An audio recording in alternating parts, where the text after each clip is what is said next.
ಪರಿಶಿಷ್ಟ ಜಾತಿ ಮೀಸಲಾತಿಗೆ ಸಂಬಂಧಿಸಿದ ಮಹತ್ವದ ಪ್ರಕರಣದಲ್ಲಿ ಸುಪ್ರೀಂ ಕೋರ್ಟ್ ಮತ್ತೊಮ್ಮೆ ತನ್ನ ನಿಲುವನ್ನು ಸ್ಪಷ್ಟಪಡಿಸಿದೆ. ಹಿಂದೂ, ಸಿಖ್ ಹಾಗೂ ಬೌದ್ಧ ಧರ್ಮಗಳು ಹೊರತುಪಡಿಸಿ ಬೇರೆ ಧರ್ಮಕ್ಕೆ ಮತಾಂತರಗೊಂಡು ವ್ಯಕ್ತಿಗೆ ಎಸ್ಸಿ ಸ್ಥಾನಮಾನ ಮತ್ತು ಅದರ ಮೀಸಲಾತಿ ಸೌಲಭ್ಯಗಳು ಮುಂದುವರಿಯುವುದಿಲ್ಲ ಎಂದು ಸುಪ್ರೀಂ ಕೋರ್ಟ್ ಪುನರುಚ್ಚರಿಸಿದೆ. ಆಂಧ್ರಪ್ರದೇಶ ಹೈಕೋರ್ಟ್ ನೀಡಿದ ತೀರ್ಪನ್ನು ಪ್ರಶ್ನಿಸಿ ಸಲ್ಲಿಸಲಾಗಿದ್ದ ಪುನರ್ ಪರಿಶೀಲನಾ ಅರ್ಜಿಯ ವಿಚಾರಣೆ ನಡೆಸಿದ ನ್ಯಾಯಮೂರ್ತಿಗಳಾದ ಪ್ರಶಾಂತ್ ಕುಮಾರ್ ಮಿಶ್ರಾ ಹಾಗೂ ಮನೋಹರ್ ಅವರ ಪೀಠ ಹೈಕೋರ್ಟ್ ಆದೇಶದಲ್ಲಿ ಯಾವುದೇ ದೋಷ ಕಂಡುಬಂದಿಲ್ಲ ಎಂದು ಹೇಳಿ ಅರ್ಜಿಯನ್ನು ವಜಾಗೊಳಿಸಿದೆ. ಸುಪ್ರೀಂ ಕೋರ್ಟ್ ಹೇಳುವಂತೆ 1950ರ ರಾಷ್ಟ್ರಪತಿ ಆದೇಶದ ಪ್ರಕಾರ ಪರಿಶಿಷ್ಟ ಜಾತಿಯ ಸ್ಥಾನಮಾನವು ಹಿಂದೂ, ಸಿಖ್ ಮತ್ತು ಬೌದ್ಧ ಧರ್ಮಗಳಿಗೆ ಮಾತ್ರ ಅನ್ವಯಿಸುತ್ತದೆ.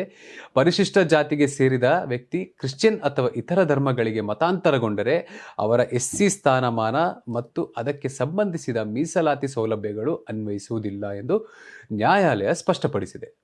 ಮತಾಂತರಗೊಂಡ ವ್ಯಕ್ತಿಯೊಬ್ಬರು ಮತ್ತೆ ಎಸ್ಸಿ ಸ್ಥಾನಮಾನ ಪಡೆಯಲು ಬಯಸಿದ್ದರೆ 3 ಪ್ರಮುಖ ಷರತ್ತುಗಳು ಪೂರೈಸಬೇಕೆಂದು ಸುಪ್ರೀಂ ಕೋರ್ಟ್ ತಿಳಿಸಿದೆ.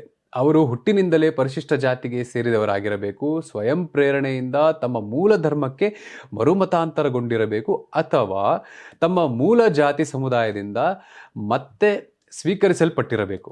ಈ 3 ಷರತ್ತುಗಳು ಪೂರೈಸಿದ ಬಳಿಕ ಮಾತ್ರ ಎಸ್ಸಿ ಸ್ಥಾನಮಾನ ಮರುಪರಿಶೀಲನೆಗೆ ಅವಕಾಶವಿದೆ ಎಂದು ನ್ಯಾಯಾಲಯ ಹೇಳಿದೆ. ಪರಿಶಿಷ್ಟ ಜಾತಿಯ ಸ್ಥಾನಮಾನ ಮತ್ತು ಧರ್ಮಾಂತರದ ಕುರಿತಾಗಿ ಈಗಾಗಲೇ ಜಾರಿಯಲ್ಲಿರುವ ಕಾನೂನು ವ್ಯವಸ್ಥೆಯನ್ನು ಸುಪ್ರೀಂ ಕೋರ್ಟ್ ಮತ್ತೊಮ್ಮೆ ಎತ್ತಿ ಹಿಡಿದಿದ್ದು ಆಂಧ್ರಪ್ರದೇಶ ಹೈಕೋರ್ಟ್ ತೀರ್ಪನ್ನು ಯಥಾಸ್ಥಿತಿಯಲ್ಲಿ ಉಳಿಸಿದೆ.